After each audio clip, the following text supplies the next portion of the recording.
Hello class 11th, welcome to the easy eco class. So class हमने हमारा revenue chapter लगभग finish ही कर लिया है। बस ये एक आपका लास्ट टॉपिक रह गया है, एआर और MR curve under monopoly and monopolistic competition. बेटा लास्ट वीडियो में मैंने आपको परफेक्ट कंपटीशन और इनपरफेक्ट कंपटीशन बताया था। सो परफेक्ट कंपटीशन मार्केट मैंने आप लोग को बताया था जहां पे लार्ज नंबर ऑफ बायर्स होते हैं और very large number of sellers होते हैं। ठीक है, वो ऐसी मार्केट होती है जहां पे very large number of buyers होते हैं और very large number of seller होते हैं, और जो सेलर होते हैं वो होमोजीनियस गुड्स सेल कर रहे होते हैं। होमोजीनियस गुड्स बेटा वो गुड्स होते हैं जो एक जैसे होते हैं। मतलब अगर डेयरी मिल्क चॉकलेट मैं बेच रही हूँ तो मेरे जैसे 4 सेलर जो होंगे मार्केट में वो भी डेयरी मिल्क चॉकलेट ही बेचेंगे।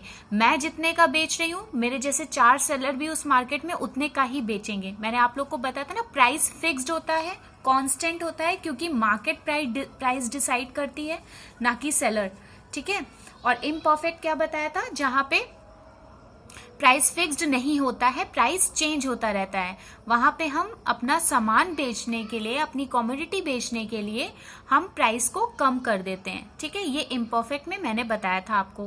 परफेक्ट इम्परफेक्ट अभी हो सकता है आप लोग को कम कम समझ आएगा, जब आप मार्केट चैप्टर पढ़ोगे तब आपको बहुत अच्छे से समझ आएगा। देखो अब ये मोनोपोली और मोनोपोलिस्टिक कंपटीशन मार्केट क्या होती है। सबसे पहले हम मोनोपोली के बारे में समझते हैं। ये वो मार्केट होती है बेटा जिसमें सिर्फ एक सेलर होता है। ठीक है, एक सेलर होता है और नंबर ऑफ बायर्स होते हैं। ठीक है, एक सेलर से मतलब ये है कि समझ लो वो मार्केट का राजा होता है। ठीक है, उसको जो भी प्राइस जिससे लेना होता है, जो भी पैसा वसूलना होता है, वो अपनी कमोडिटी उसी में, हो सकता है वो मेरे से 10 ले, किसी और से 12 या उसके जानने वाले से 8 ही ले। तो वो जो मोनोपोली मार्केट होती है उसमें सिर्फ एक सेलर होता है और नंबर ऑफ बायर्स होते हैं। ठीक है, और मोनोपोलिस्टिक मार्केट कौन सी होती है। मोनोपोलिस्टिक मार्केट, कंपटीशन मार्केट वो मार्केट होती है बेटा जिसमें लार्ज नंबर ऑफ बायर्स होते हैं और लार्ज नंबर ऑफ सेलर होते हैं।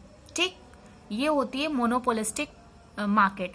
अब आप बोलोगे परफेक्ट कंपटीशन और मोनोपोलिस्टिक में फिर डिफरेंस क्या है। दोनों में ही large number of buyer seller होते हैं।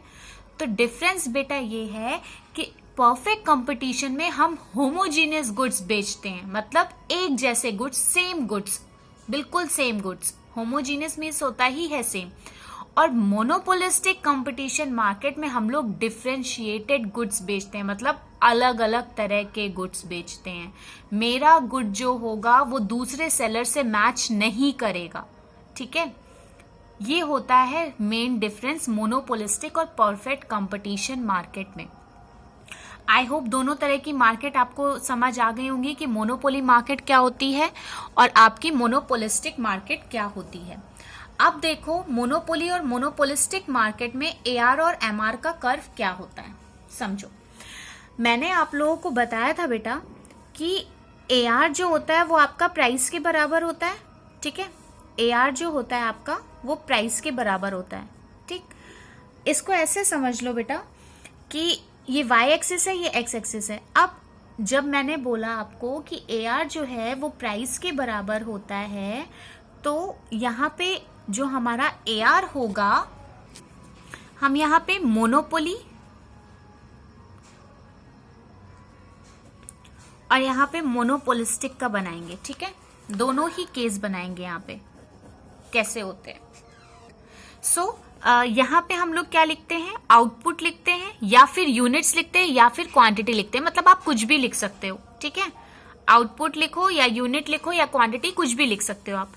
यहाँ पे हम क्या लिखते हैं, यहाँ पे एआर और एमआर शो करेंगे और यहाँ पे भी हम एआर और एमआर शो करेंगे। बेटा पहले हम लोग मोनोपोली की बात करते हैं। मोनोपोली मार्केट मैंने क्या बताई, जहां पे एक सेलर होता है। जब एक सेलर होगा तो बात ध्यान से सुनिएगा, जब एक सेलर होगा तो सब्स्टिट्यूट अवेलेबल नहीं होंगे। ठीक है, मतलब कि जैसे ये समझो कि मान लो मुझे कोई सामान लेना है। ठीक है, अगर मान लो उस सेलर के पास वो सामान नहीं है, ठीक, तो मैं दूसरे सेलर के पास जाकर के उसका सब्स्टिट्यूट ले लेती थी अभी तक। लेकिन मोनोपोली के केस में एक ही सेलर है तो ऑब्वियसली सब्स्टिट्यूट अवेलेबल नहीं होगा, जो उसके पास होगा सेलर के पास वही मुझे लेना पड़ेगा एज अ बायर, अगर मैं बात करूं अपनी।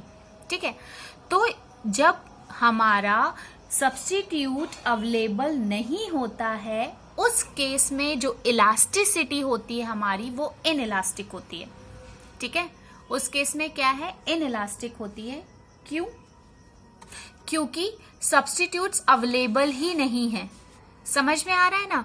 तो इसकी इलास्टिक क्या होगी, इलास्टिसिटी क्या होगी? मोनोपोली के केस में क्या होगी इलास्टिसिटी एआर और एमआर की? इनइलास्टिक होगी। ठीक है, इनइलास्टिक। फिर से समझो, मोनोपोली के केस में इनइलास्टिक क्यों होगी? क्योंकि यहाँ पे सब्स्टिट्यूट्स अवेलेबल नहीं होते हैं। हमने इलास्टिसिटी ऑफ डिमांड में पढ़ा था, जहां पे सब्स्टिट्यूट्स अवेलेबल होते हैं वो इलास्टिक होता है या मोर इलास्टिक होता है, बट जहां पे सब्स्टिट्यूट्स अवेलेबल नहीं होते हैं वो हमारी इनइलास्टिक होती है कंडीशन। ठीक है, अब इसको एक और डायग्राम से मैं आप लोग को समझाना चाहती हूँ। देखो, समझो इसको। Y axis, X axis, output, demand curve अगर आपको याद होगा, डिमांड कर्व हमारा डाउनवर्ड स्लोपिंग होता है। ठीक है, डिमांड कर्व हमारा डाउनवर्ड स्लोपिंग होता है, ये आप लोगों को अच्छे से पता है। क्यों डाउनवर्ड स्लोपिंग होता है? यहाँ पे हम प्राइस लिखते थे और यहाँ पे आउटपुट लिखते थे। डिमांड क्यों डाउनवर्ड स्लोपिंग होता है? क्योंकि जैसे जैसे हम प्राइस हमारा बढ़ता है वैसे वैसे हम डिमांड कम करते जाते हैं ना, यही तो हमने पढ़ा था। ठीक है, तो जो डिमांड कर्व होता है वो हमारा डाउनवर्ड स्लोपिंग होता है। मैंने क्या बताया? प्राइस के ही इक्वल होता है हमारा एआर। क्या बोला था मैंने? प्राइस के ही इक्वल होता है हमारा एआर।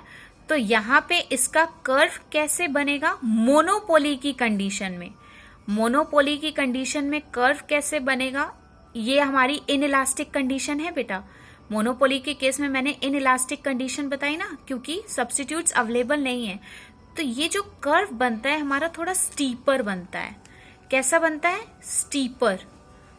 ठीक है, स्टीपर,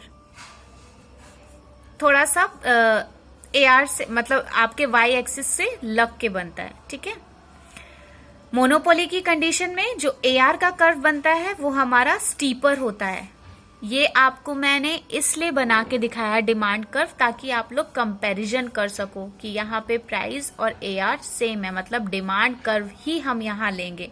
डिमांड कर्व या एआर कर्व दोनों बोल सकते हैं। ठीक है, मोनोपोलिस्टिक की कंडीशन में क्या होगा? मोनोपोलिस्टिक की कंडीशन में हमारा फ्लैटर बनेगा।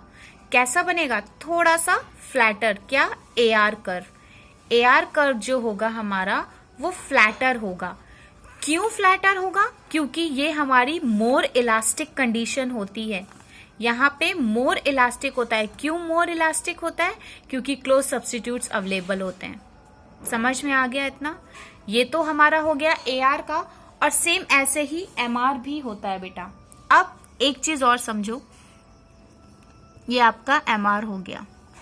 ठीक है, अब आप लोगों के माइंड में एक क्वेश्चन आ रहा होगा कि मैंने एमआर इधर क्यों बनाया, मतलब एआर के लेफ्ट हैंड साइड पे क्यों बनाया, राइट हैंड साइड क्यों नहीं बनाया? तो बेटा एक बात ध्यान से सुन लीजिए, ये आपका एमआर कर्व है बेटा। मैंने लेफ्ट हैंड साइड इसलिए बनाया क्योंकि एमआर जो होता है वो हमेशा लेस देन होता है एआर से। एमआर जो होता है वो हमेशा लेस देन होता है एआर से, इसीलिए MR curve left hand side बनता है एआर के, ना कि राइट हैंड साइड।